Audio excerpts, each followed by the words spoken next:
거룩하시고 거룩하신 아버지 하나님, 주님을 기다리는 대림절 둘째 주일입니다. 아버지, 저희들이고 주님이 오시기를 초대교회부터 지금까지 기다리고 있습니다. 2000년이 지났지만 주님은 오시지 않고 있습니다. 그러나 주님을 믿는 자들이 아직 많이 남아 있사오니 주님, 그 뜻은 아버지의 말표하신 진리와 고귀한 희생이 너무 크기 때문에 저희들이 잊을 수가 없기 때문입니다. 진리를 위하여 사는 소극소수의 사람이 아직 남아 있다는 것이 얼마나 기쁩니까? 아버지께서 그들을 격려하여 주시어서 아버지 뜻에 따라 사는 이 세상이 이루어질 수 있도록 도와주시옵소서. 아버지, 저희들이 이 자리에 나와서 감히 아버지의 사랑 속에서 구원을 받고자 합니다. 구원받는 길이 무엇이냐? 저희들은 그것이 어렵지 않은 것을 알지만 지키지 않고 있습니다. 첫째, 아버지를 사랑하는 것. 둘째, 이웃을 내 몸과 같이 사랑하는 것. 셋째, 진리와 진리 아닌 것을 구분하여 예와 아니오를 분명히 밝힐 줄 알고 발표할 수 있는 사람. 넷째, 남을 용서하고 내가 아버지께 용서받은 것처럼 용서받는 것입니다. 이 네 가지를 할 줄 몰라서 저희들이 시험에 빠집니다. 아버지, 저희들이 굳건한 믿음을 가지고 이 네 가지를 지킴으로써 구원의 길을 갈 수 있는 은총을 허락하여 주시옵소서. 아버지를 사랑하는 것은 구체적으로 이 예배당에 나와 아버지께 예배 드리는 것입니다. 일주일 1시간 저희들이 참으로 어렵습니다. 이것저것 핑계가 많이 있고 못 나올 여러 가지 이유가 생기고 있습니다만은, 그래서 아버지께서는 미리 말씀하셨습니다. 내 마음을 다하고 목숨을 다하고 뜻을 다하여 너의 아버지를 사랑하라 하셨으니 그것이 첫째 되는 계명이라고 했습니다. 목숨을 다하여란 말을 왜 넣으셨습니까? 저희들이 핑계대지 말고 아버지께 나와서 아버지를 기뻐하며 그 영광을 예배하라는 것, 그 뜻입니다. 그것 아니하고 아버지 만나지 아니하고 아버지 말씀을 듣지 아니하고 저희들이 구원의 길을 갈 수 있겠습니까? 깊이 생각하여 얼마 남지 않은 이 교인들이 자기 생명 다할 때까지 아버지를 섬기며 사랑하는 이 제단이 되게 하여 주시기를 간절히 바랍니다. 이웃을 사랑할 수 있게 우리가 참 성령으로 임하셔서 저희들 마음이 열려서 냉랭한 이 교회가 더욱 사랑으로 서로 협동하고 밀어주는 서로 교인이 될 수 있도록 도와주시옵소서. 아버지께서 같이 하여 주시고 모든 것을 이끌어 주실 줄 굳게 믿습니다. 아버지 하나님, 지금 한국에 여러 가지 일이 일어나고 있습니다마는 인간의 힘으로는 도저히 이 벽을 뚫을 수가 없는 지경에 다다르고 있습니다. 아버지의 명찰과 지혜가 필요합니다. 아버지의 천사들이 와서 그 벽을 뚫어주시기를 간절히 바랍니다. 인간의 힘으로, 미국의 힘으로, 한국 통치자, 북한 통치자의 힘으로는 도저히 풀리지 않는 이 어려운 지경을 아버지께서 사랑하러 급히 보살펴 주시사 이 길을 열어 주시옵소서. 아버지, 그 길이 열리는 동안 최선을 다해 우리가 매일매일 기도할 수 있는 우리 성도들이 되게 하여 주시옵시고, 한반도가 평화 통일이 되는 것을 보면서 전 세계가 윤리 도덕으로 한국을 바라보며 어떻게 사는 것이 아버지의 뜻대로 사는지를 배우는 엄청난 기적이 일어날 수 있도록 도와주시기를 간절히 바랍니다. 아버지 하나님, 미국의 공정사회를 아버지 이루어 주시옵소서. 빈부격차가 없게 하여 주시고 그 돈의 추악함이 깃발을 들고 날리는 그런 사회가 되지 아니하고 정의가 바로 쓰는, 정의 구현을 위하여 쓰는 의인들이 나타날 수 있는 이 나라가 되게 하여 주시어서 아버지 축복이 옆길로 빗나가지 않도록 도와주시옵소서. 아버지 하나님, 이 교회 예배를 위하여 수고하는 분들 많이 있습니다. 참 예배를 시작하기 전에 음악으로 우리를 영속으로 이끌어 인도하는 젊은 청년들 아버지 기억하여 주시고 한 사람 한 사람 축복하시고 건강 주시고 그의 앞날을 지켜 보호해 주실 줄 굳게 믿습니다. 아버지님, 참 열악한 환경에서 지금 애쓰는 성가대를 아버지 기억하시고 개인 아버지 애쓰는 그들 위에 아버지의 크신 축복의 손이 임할 줄 믿습니다. 그들의 건강도 지켜주시기를 바랍니다. 오늘 설교 맡으신 사랑하는 목사님, 진리의 말씀이 그 입에서 나올 수 있게 하시고 어떻게 사는 것이 바로 사는지 바로 우리가 깨닫는 삶이 있게 하여 주시고 나를 인하여 너희를 욕하고 핍박하고 거짓으로 너희를 거스려 모든 악한 말을 할 때에는 너에게 복이 있다고 하셨사오니 진리의 말씀이 우리에게 전할 때 용감한 우리 교회 청년들이 바른 길을 계속할 수 있도록 인도하옵소서. 이 예배를 인하여 아버지 영광 받으시기를 간절히 바라올 때 예수 그리스도 이름으로 기도하옵나이다. 오늘 함께 읽으신 말씀, 이 말씀은요, 저와 우리 성도님들이 이미 극히 잘 알고 있는 말씀입니다. 성탄절을 앞두고 대림절, 아기 예수의 탄생을 기다리는 이 절기에 아기 예수의 탄생의 이야기, 이 사건, 마태복음 오늘 1장 18절부터 아기 예수의 그 탄생 이야기가 시작이 되는데, 이야기를 통해서 진정으로 하나님 앞에서 예언을 완성시키는 사람이 어떤 사람인가에 대해서 살펴보겠습니다. 이 말씀 내용은, 이 이야기 스토리는 우리가 잘 압니다.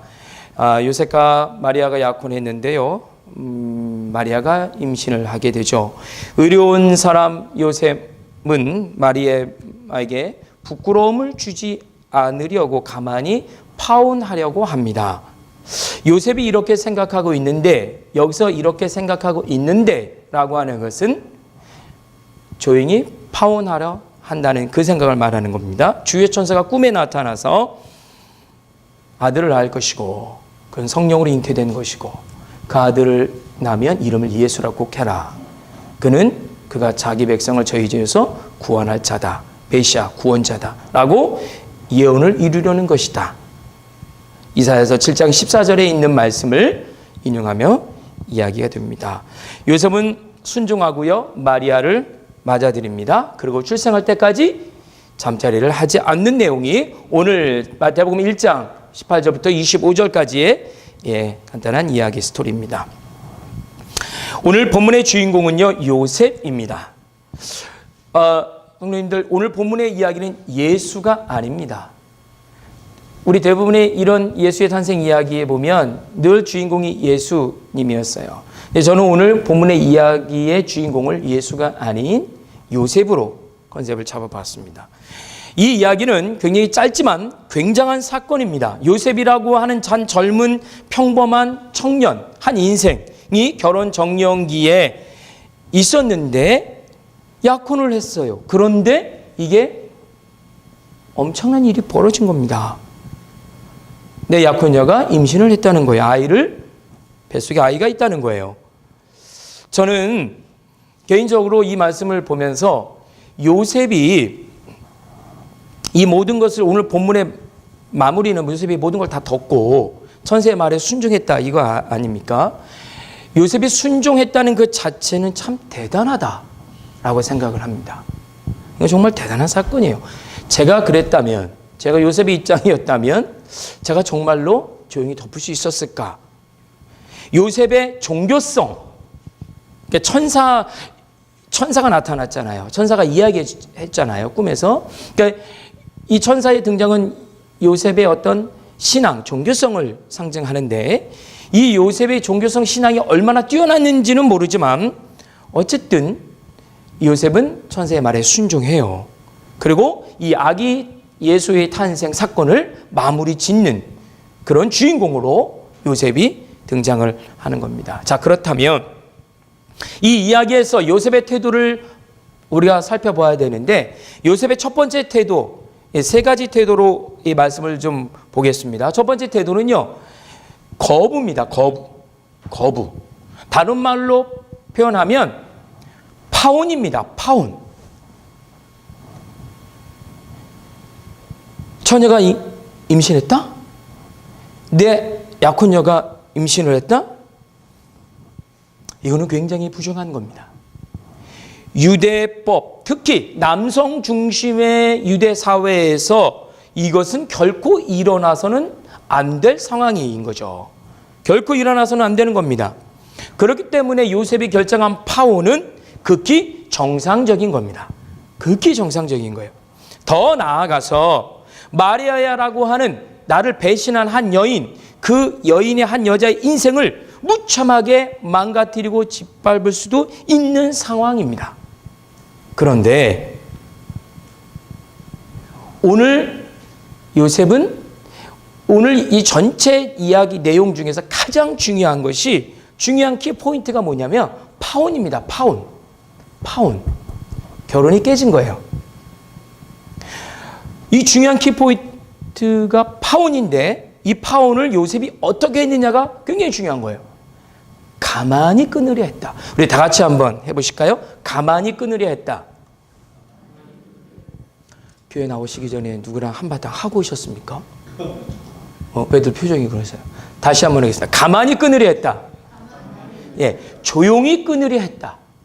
예, 조용히. 가만히. 왜요? 왜? 그 이유가 있잖아요. 오늘 성경에 이유가 있어요. 왜 조용히 가만히 끊으려 했나요, 요셉이? 예? 왜 그랬죠? 마리아에게 부끄러움을 주지 않으려고. 오늘 이야기의 핵심은 파혼이에요. 근데 파혼한 이야기의 또 그 깊은 의미는 마리아를 부끄럽게 하지 않게 하기 위해서 조용히라고 하는 파혼을 선택했다는 거예요. 조용한 파혼. 즉 다시 말해서 마리아를 살리는 파혼. 반대로 얘기하면 마리아를 죽이는 파혼. 정황적으로 상황적으로 보면 마리아를 죽이는 파혼을 하는 것이 맞아요. 왜? 당시 남성, 율법을 어긴 여자니까. 임신했다는 그 자체는. 그러니까 한 여자를 죽이는 파혼으로 갔어야 되는데 누구나 다 그렇게 하는데 요셉은 마리아를 살리는 파혼으로 갔다는 거예요. 그런 생각을 깊이 며칠 동안 고민하며 마리아를 부끄럽지 않게 하자. 마리아를 살리자. 그리고 조용히 가만히 파혼하자. 이런 마음을 먹고 요셉이 있었던 거예요. 그러자 그 뒤에 이 타이밍이 중요한데요. 천사가 등장해요. 천사가 그 다음에 등장합니다. 그리고 하는 말이 천사가 등장해서 말합니다. 요셉아, 마리아의 임신은 성령으로 잉태된 것이다. 라고 말합니다. 자, 여기 보세요. 팩트를 말합니다. 마리아는 임신을 했어요. 근데 대부분의 많은 사람들과 요셉은 역시 마리아가 부정해서 임신을 한 걸로 다 알고 있어요. 그것이 상황이에요. 그런데 천사는 요셉에게 그게 아니라 성령으로 임신된 거야 라고 하는 전혀 다른 사실을 요셉에게 말하는 거예요. 만약에요, 제가 여기서 질문을 던질게요. 만약에 요셉이 마리아를 죽이는 파혼을 선택했다면 천사가 나타났을까요? 요셉이 마리아를 죽이는 파혼을 선택했다면 조용히 아니라 완전히 마리아 인생과 그 집안을 망하는 그런 파혼을 선택했다면 천사가 나타났을까요? 오늘 말씀의 가장 중요한 핵심 포인트고 질문입니다. 자, 꿈의 천사는 요셉을 설득합니다. 우리가 내용을 이렇게 좀 보시면요, 일방적으로 마치 주종관계처럼 천사가 요셉에게 야, 이거 마리아는 성령이 된 거야. 데리고 와. 걱정하지 말고 데리고 살아. 아이 나면 예수라고 하고 임마누엘이라고 해. 라고 언뜻 보면 이게 굉장히 주종관계의 명령처럼 보이지만 천사는요, 계속해서 설득합니다. 설득하는 내용이에요. 이거는 성령으로 된 거야. 이사야서에 그런 말 있잖아. 성령으로 된 거야. 라고 요셉에게 그 상황을 천사가 설명합니다. 그리고 설득합니다. 그리고 잉태 이 사건은 전혀 문제가 없다는 것을 이사야의 예언서까지 인용하면서 적극적으로 설득합니다. 물론 이 말씀은 마태 기자가 이사야의 말씀을 응용해서 함께 한 스토리로 이야기를 만든 거지만 어쨌든 이사야의 말씀까지 인용하면서 설득합니다. 자, 여기서 중요한 거, 요셉의 생각, 그의 마음이 천사의 등장을 가능케 했다라고 하는 것입니다. 즉 다시 말해서 요셉은 어떤 마음, 어떤 생각? 조용히 파혼하자. 마리아를 살리자. 라고 하는 그의 생각과 그의 마음이 있었기에 천사가 등장한 겁니다. 반대로 요셉이 죽이는 파혼을 선택했을 때 천사가 와서 강제적으로 요셉을 말려서 그의 씨로부터 다윗의 자손 예수가 탄생하게 했을까? 생각해 보십시오. 그건 아닐 겁니다. 그가 조용한 파혼을 선택했기 때문에 천사가 등장한 거예요. 조용한 파혼, 줄여서 조파. 억양이 좀 이상하지만 조파요. 조용한 파혼. 오늘 이 조용한 파혼, 조파가 전체적인 내용의 가장 핵심 포인트입니다. 조용한 파혼은 당시에 절대로 일어날 수 있는 것이 아니에요. 왜냐하면 강자는 약자를 보호하는 시대가 아니었기 때문에 그래요. 이때 당시 강자는 누구예요? 남자죠. 약자는 누구예요? 여자입니다. 강자와 약자의 의미를 우리는 이미 잘 알고 계시죠? 강자는 약자를 보호하는 시대가 아니에요. 약자는 강자의 삶의 도구인 것뿐이에요. 그런데 이 약자가 강자인 남자 요셉에게 어마어마한 엄청난 스트레스를 줬고요. 공경에 빠뜨리게 했어요. 이것이 오늘의 사건이에요. 절대 용서할 수 없어요. 절대 일어날 수 없어요. 지금의 시대도 같은 원리로 세상이 움직입니다. 강자가 약자를 위해서 절대로 양보하지 않아요. 조금이라도 반대의 상황이 나타나면 강자는 수단과 방법을 가리지 않고 약자를 제거하는 것이 지금의 사회도 그렇고 그 옛날 이 예수님 당대의 사회 역시도 그리했어요. 조용한 파혼이라는 것은 있을 수가 없는 거죠. 조용한 파혼은요, 하늘의 가치지 절대로 땅의 가치관이 아니에요. 그런데 땅에서 요셉이 하늘의 가치를 실현했다라고 하는 것입니다. 이게 굉장히 중요한 말씀이에요. 조용한 파혼은 하늘의 가치를 땅에서 실현했다. 다시 말해, 땅의 가치는 강자는 약자를 죽이는 것인데 강자인 요셉이 약자인 마리아를 살리는 그 하늘의 가치를 조용한 파혼으로 인해서 실현했다라고 하는 거예요. 그러자 천사가 나타난 거예요. 그러자 하나님의 소리가 요셉에게 들려진 거죠. 이게 첫 번째입니다. 첫 번째는 요셉의 파혼, 거부. 두 번째 태도는요, 조용한 파혼을 하려고 하다. 천사의 말을 듣고 그것을 다 없애버리는, 즉 다시 말해서 마리아를 아내로 맞아들이는 것이 요셉의 두 번째 태도입니다. 주의 천사의 말을 듣고 요셉은 조용한 파혼을 거두어 드리는 것이죠. 자, 그렇다면 요셉이 이 조용한 파혼, 내가 생각했던 그 파혼을 거두어 드린 이유가 무엇일까요? 우리는 이것을 좀 알아야 됩니다. 천사가 말했기 때문에, 나는 종교성이 있고 신앙이 있는데 천사라고 하는 하나님의 그 어떤 대리자가 와서 나에게 말했기 때문에, 명령했기 때문에 이거 명령 어겼다고 나 죽겠구나 해서 마치 수동적으로 그가 파혼을 거두어 드렸을까요? 저는 결코 그렇게 성경을 보고 싶지 않아요. 만약 그랬다면 요셉은 정말 형편없는 사람입니다. 만약 그랬다면 예수가 요셉에서 나왔다는, 그 집안에서 나왔다는 것은 정말로 코미디입니다. 아무 의미도 없는 거예요. 그 집안은 엉망인 거예요. 바로 요셉이 조용한 파혼을 거두어드는, 스스로 이것을 취소한 이유가 뭘까? 그래서 마리아를 아내로 맞아들인 이유가 뭘까? 그것은 바로 천사의 말 중에 이사야의 예언입니다.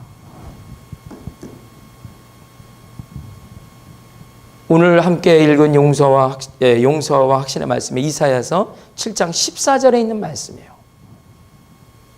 아들 낳을 것이니 이름을 예수라 하라. 그리고 동정녀가 잉태하여 아들 낳을 것이니 그 이름을 임마누엘이라 하라. 이것이 예언입니다. 이사야 7장 14절에. 이 예언의 말씀을 믿었기 때문이에요. 자, 그렇다면 우리는 여기서 중요한 당시 유대 종교에 대해서 살펴볼 필요가 있는데요. 유대인들은요, 종교와 삶의 신념이 하나의 정신세계로 이루어진 구조입니다. 그래서 그들의 사회, 그들의 모든 삶은요, 유대교라고 하는, 종교라고 하는, 하나님 신앙이라고 하는 이 율법이라고 하는 거와 늘 일치되어 있어요. 그러니까 그들의 사고, 그들의 정신세계는 바로 유대교와 일치되어 있는 거죠. 다시 말해 유대 성인 남자들은 유대교의 가르침을 절대적 삶의 목표와 그리고 지표로 삼고 있어요. 그러면 그들이 정말 삶의 목표와 지표로 삼았기 때문에 그들의 삶 속에서 율법을 정말로 온전히 실천하고 있느냐? 그거는 다음 문제고, 그들의 정신세계는 그렇다는 거예요. 그들의 가치관은 그렇다는 거예요. 유대 사회를 지탱하고 있는 것은 두 가지입니다. 하나는 율법, 다시 말해 토라입니다. 또 하나는 예언자 전통입니다. 이 두 가지가 유대 종교, 유다 사회를 아주 든든하게 지금까지도 이끌고 온 두 기둥이, 하나는 토라, 율법, 그리고 또 하나는 예언자 전통, 예언자의 예언들, 전통이에요. 이 두 가지가 큰 틀입니다. 토라는 율법으로요, 유대인들의 정경이에요. 창세기서부터 출애굽기, 레위기, 민수기, 신명기, 일명 모세 오경이라고 말하는 이 5권을 법이고요, 가르침입니다. 그런데 이 토라는요, 극히 종교적입니다. 왜 종교적이냐? 토라를 일반 백성이 읽을 수 없어요. 물론 당시 그때 지금처럼 성경이 이렇게 종이가 많이 돼서 인쇄가 잘 돼서 보급이 잘 됐다, 그리고 문명률이 좋았다 나빴다, 이걸 떠나서 토라는 읽을 수 없어요. 읽을 수 없는 책이에요. 내용을 다 알 수도 없는 책이에요. 다만 하나님의 말씀으로 굉장히 경외의 대상이에요. 경외가 뭡니까? 공경하고 두려워 떠는 거예요. 그래서 하나님 말씀 앞에 가지도 않아요. 너무나도 거룩한 책이라서 내가 만질 수도 없어요. 읽는 거는 말할 수도 없는 거예요. 읽을 수도 없어요. 그냥 하나의 상징적인 거예요. 서기관들, 율법학자들, 제사장들에게만 특별히 주어진 게 토라예요. 유대라고 하는 이스라엘 유대 종교를 전체를 이끄는 가장 핵심적인 토라, 율법이 극히 일부의 사람들에게 소유된 그 어떤 정경화된 것이 토라라고 하는 거예요. 일반 유대인들은 이 토라에 대해서 전혀 몰라요. 1년에 한두 번 들을까 말까요. 그것도 짧은 시간에 버벅거리면서 제대로 읽지도 못하는 제사장과 서기관들이 읽어주는 딱 몇 줄, 그거 한번 듣는 게, 그것도 여자가 아닌 남자들이 성전에서, 그게 토라를 아는 전부예요. 알 수 없어요. 그렇기 때문에 율법은 대중적이지 않아요. 토라는 대중적이지 않아요. 그 엄청난 권위는 말 그대로 엄청난 힘과 파워를 갖고 있는 사람들의 것으로만 전락한 것이 토라고 율법이에요. 그렇기 때문에 순수한 율법은 시대에 따라 점점 변질돼서 코에 걸면 코걸이고 귀에 걸면 귀걸이가 되는 가진 자들의 정경, 토라로 전락한 거예요. 그래서 예수님도 초대교회 수많은 교회 리더들도 바울 역시 비롯해서 율법을 몽학 선생이라고 말한 거예요. 굉장히 중요한 겁니다. 토라는 바로 그런 거예요. 반면 예언자 전통은요, 토라와 좀 달라요. 다른 성격을 가져요. 토라와 달리 더 대중적이에요. 더 민중적이에요. 수많은 예언자들의 활동은 다양한 곳에서 일어났기 때문에 그래요. 예언자들도 귀족들과 일반 평민부터 다 예언자로 부름을 받았어요. 대부분의 민중의 삶, 대중의 삶에서 예언이 선포됐어요. 그 예언은 민중의 소리로, 민중의 언어로, 민중의 생각의 구조로 선포되었어요. 다양한 삶의 자리에서. 그렇기 때문에 율법보다는, 토라보다는 바로 예언이 더 백성들에게, 민중들에게는 더 와닿는 하나님의 말씀 그 무엇이었어요. 하나님의 뜻, 말씀이 문서로만 존재하는 것이 아니라 소리로 나타나는 매우 중요한 전달 도구였던, 그 당시 매우 중요한 전달 도구가 소리거든요. 지금은 문서지만 옛날엔 소리예요. 옛날에는 문서가 없었어요. 그 전달 과정에 매우 탁월한 전달 방법이 예언의 선포였던 거죠. 이 예언자들의 소리는 토라를 기반으로, 물론 성경을 기반으로 하죠.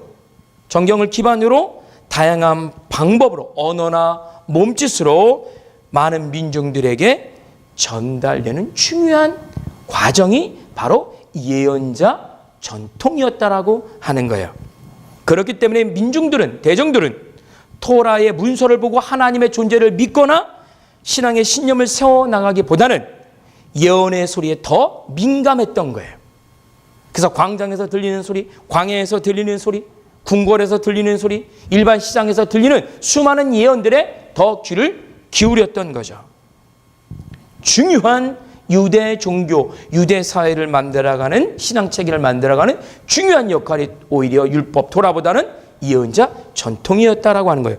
요셉은 바로 이 예언자 전통, 즉 예언자의 소리에 더 민감한 사람이었던 거죠. 천사가 이사야의 예언을 인용하며 성령의 잉태를 전했을 때 요셉은, 이거는 예언자가 말한 그 말씀이구나, 하나님의 뜻이구나 라고 바로 더 쉽게 그 천사의 말을 이해할 수 있었던 거예요.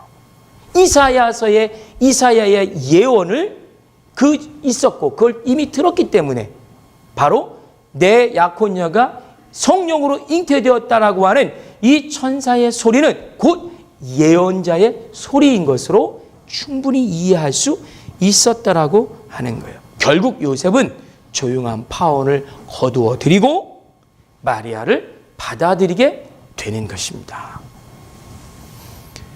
성도 여러분들, 하나님은 우리와의 커뮤니케이션을 바로 이렇게 하시는 겁니다. 전혀 알지 못하는 토라를 가지고 하나님이 우리에게 소통하지 않으세요. 내가 이해할 수 있는 언어, 내가 이해할 수 있는 생각의 틀, 가치관을 가지고 나에게 오늘도 다가오고 계시는 겁니다. 소통이 이루어지지 않으면 결단이 있을까요? 없습니다. 특히 신앙에서는 더더욱 그렇습니다.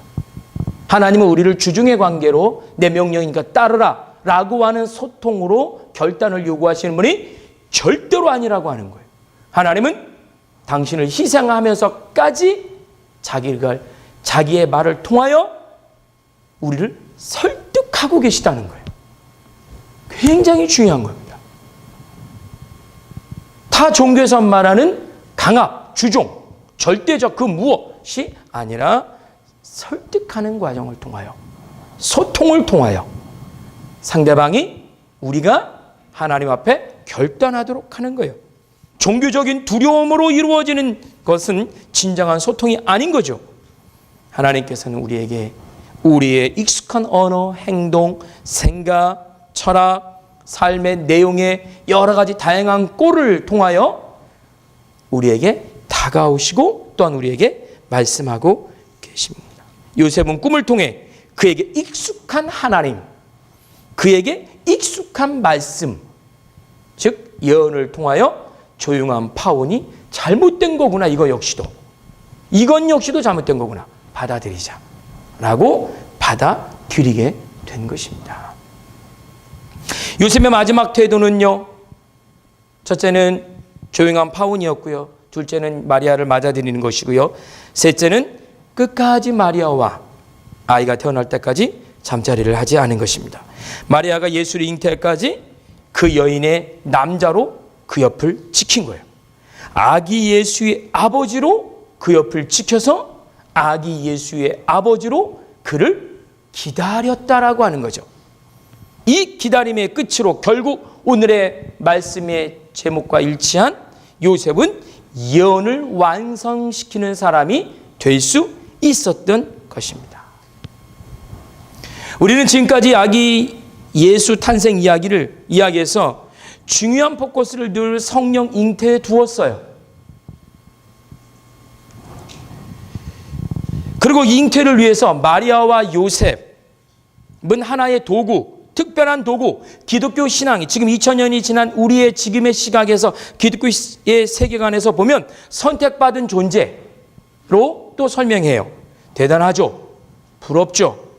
단순 이해로 예수의 부모를 이렇게 생각하고 있었다라고 하는 거예요. 그러나 대림절을 지내는 지금 우리는 요셉과 마리아를 이렇게 단순한 종교적으로 선택받은 참 순종한 그 어떤 존재가 아닌 예언을 이룬 사람들로 기억해야 합니다. 그 예언을 이루기까지 마리아와 요셉이 지급했던 그 어마어마한 삶의 대가는 이루 말할 수 없는 거예요. 선택받았으니 따르라 라고 하는 종교적 프레임에서 벗어나 한 인격의 사람으로 그가 이룬 예언의 완성에 우리는 깊은 관심을 가져야 됩니다. 성령의 잉태, 아기 예수의 탄생 그 결과론적인 그것에 우리의 관심이 있는 것이 아니라 이사야의 진정한 예언이, 메시아의 예언이 이루어지기까지 요셉의 조용한 파혼과 예언을 받아들이는 그의 결단을 통하여 이 아기 예수가 태어났다는 것을 결코 간과해서는 안 된다라고 하는 것입니다. 말씀을 마치겠습니다. 이 시대를 살아가는 우리에게 하늘의 가치인 이 예언을 이루기 위해 하나님은 오늘도 우리를 부르시고 계신다. 예언을 완성시키는 사람들로 마치 요셉과 같은 자를 부르고 계시는 겁니다. 성탄절, 우리가 눈뜨고 살아있는 동안 우리는 매해 같은 절기를 매해 1년에 한 번씩 맞습니다. 구원의 역사를 이루기 위해서 오신 아기 예수의 역사, 단순히 종교적인 이야기가 아니라, 연중 행사가 아니라 이 시대의 아기 예수를 통하여 하나님이 이루고자 하는 하나님 나라는 도대체 무엇이며 그것을 이루기 위해 하나님은 누구를 부르고 계시고 그 이루시기 위한 하나님의 말씀의 선포는 예언인데 그 예언을 이 시대에 누구를 통하여, 어떤 공동체를 통하여, 어떤 믿음의 사람을 통하여 이루실까? 매일매일 이 거룩한 성탄에 우리에게 말씀하고 있는 것이 오늘 요셉의 본문의 내용입니다. 저와 여러분, 우리 교회 정말 하나님 앞에서 거룩한 이 시대의 예언, 이 시대에 하나님 나라를 이루고자 하는 하나님의 뜻이 무엇인가를 지금 시대를 바라보며 우리의 상황을 바라보며 이 예언을 이루어드리는 그런 요셉과 같은 사람들이 되시길 주의 이름으로 간절히 축원합니다. 아멘. 함께 기도하시겠습니다.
그렇습니다. 주님, 하나님께서는 오늘도 이 시대를 살고 있는 우리에게 하나님의 나라를 위하여서 하나님의 거룩한 뜻인 거룩한 하늘의 예언들을 우리에게 알려주고 계십니다.